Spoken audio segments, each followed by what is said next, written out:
Selamat datang di Begini bersama Gita dan Hani Podcast Edition.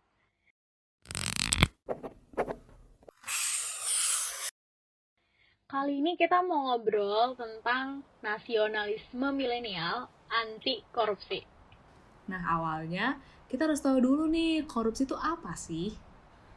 Kebetulan, tim Begini udah riset nih. Menurut Jurnal Hukum dan Pembangunan, korupsi itu berasal dari kata corruptus, yang artinya perubahan tingkah laku dari baik menjadi buruk.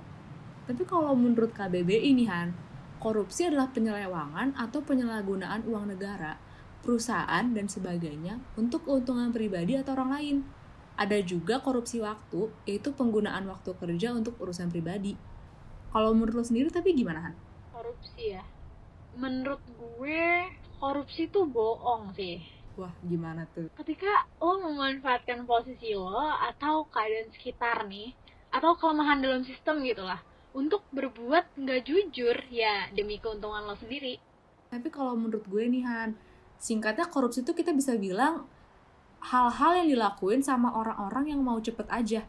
Kayak dia tuh gak peduli caranya, dilakuin buat keuntungan pribadinya doang, dan yang penting tuh ada hasil. Jadi intinya korupsi tuh dilakuin sama orang-orang yang gak ngehargain proses gitu ya. Nah ya, kalau misalnya kita lihat di sekeliling kita ya, terkadang tuh ada hal-hal simpel yang sebenarnya juga salah satu dari korupsi gitu.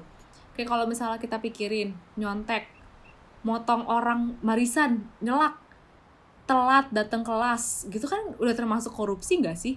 Kayak di situ tuh lu tuh udah memanfaatkan posisi lu untuk keuntungan pribadi, terus dia juga merugikan orang lain. Nah, tapi gue ngerasa nih parahnya masyarakat kita tuh udah begitu toleransinya sama tindakan korupsi.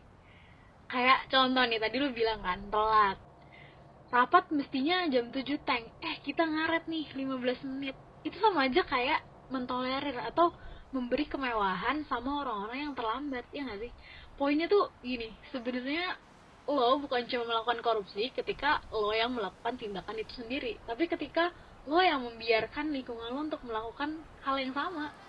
Terus gue mau nanya nih Han, kalau gitu deh, kalau misalnya lu ngeliat temen lu nyontek, lu bakal apa?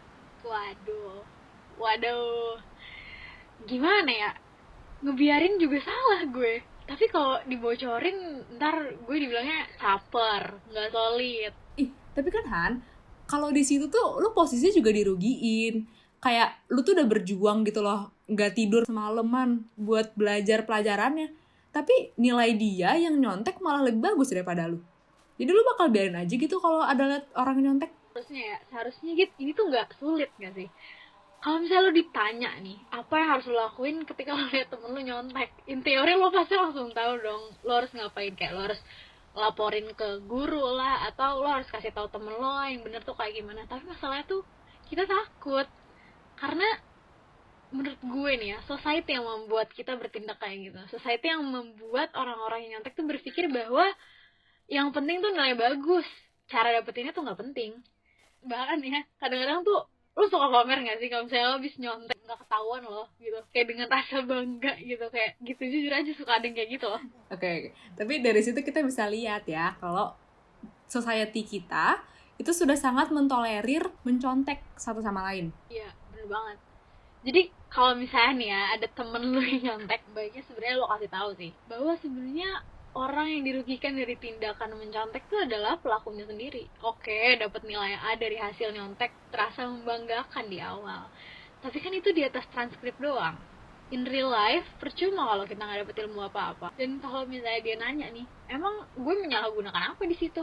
Ya, dia memanfaatkan kelemahan sistem yang nggak ngelihat perbuatan dia mencontek, dan juga secara nggak langsung, menurut gue, menyalahgunakan uang yang dipakai buat bayar pendidikannya. Karena faktanya kan dia nggak dapet ilmu apa-apa dari mencontek. Jadi kesimpulannya itu kita harus ngerti bahwa proses itu penting ya. Tau gak sih? Gue pernah ada temen gue yang cerita, dan dia itu mahasiswa kedokteran ya. Jadi dia belajar mati-matian nih. Tapi kalau ujian dia tetap aja remet. Bahkan kadang remetnya dia itu remet lagi gitu loh. Terus dia nanya sama gue, kenapa dia nggak nyontek aja ya sekali langsung dan kelar, nilainya juga bagus gitu kan, nggak usah ngulang berkali-kali, nggak usah stres. Tapi di situ gue jawab, Ketika lu remet dan lu belajar lagi, lu mengulang materi itu sampai lo bisa. Lu pikir aja kayak jatah seumur hidup lu tuh 200 kali remet. Terus jatah lu udah lu pakai semua pas kuliah. Jadi nanti pas kerja, pas praktek dokter, nggak ada lagi tuh remetnya dong, lancar semua. Mungkin di atas kertas nilai lu tetap sama, lu masih remet. Tapi kalau kita lihat di kehidupan nyata, dengan belajar berkali-kali juga kita akan lebih mendalami materinya nggak sih? Mungkin pertanyaan yang lu awalnya nggak bisa, itu lu jadi bisa. Karena learning twice is always better than once. Gue setuju banget sih sama lo. Menurut gue tuh sekarang yang penting adalah gimana caranya menggeser mindset orang-orang dari yang berorientasi hasil nih, jadi berorientasi pada proses. Dan integritas, Han, jangan lupa. Bener banget, karena orang pintar tuh banyak, tapi jangan lupa juga orang-orang yang korupsi tuh ya orang-orang pintar. Istilahnya ya kita harus jadilah orang pintar yang berintegritas, karena kalau lu punya motivasi tapi tanpa integritas tuh motivasinya jadi bahaya sih. Bakal segala cara lo halalin, gak peduli siapa yang dirugiin, gak peduli caranya bener atau enggak, yang penting mau gue tercapai gitu kan. Nah dari sini kita juga tahu bahwa korupsi itu nggak hanya cuma ngambil uang perusahaan, tapi tindakan-tindakan kecil yang mungkin kita udah rasa biasa, itu juga sebenarnya bibit-bibit dari korupsi. Kayak yang tadi kita kasih contoh. Jadi sebagai milenial yang akan meneruskan bangsa ini, kita harus berhenti mentolerir sikap korupsi sekecil apapun itu nggak sih? Karena kalau bukan kita siapa lagi yang mau bersuara? Nggak ada. Gue pernah denger ucapan bagus banget sih menurut gue. Kalau orang jahat tuh sebenarnya ada dua. Satu, orang yang melakukan kejahatan itu, dan yang kedua adalah orang yang membiarkan kejahatan itu terjadi.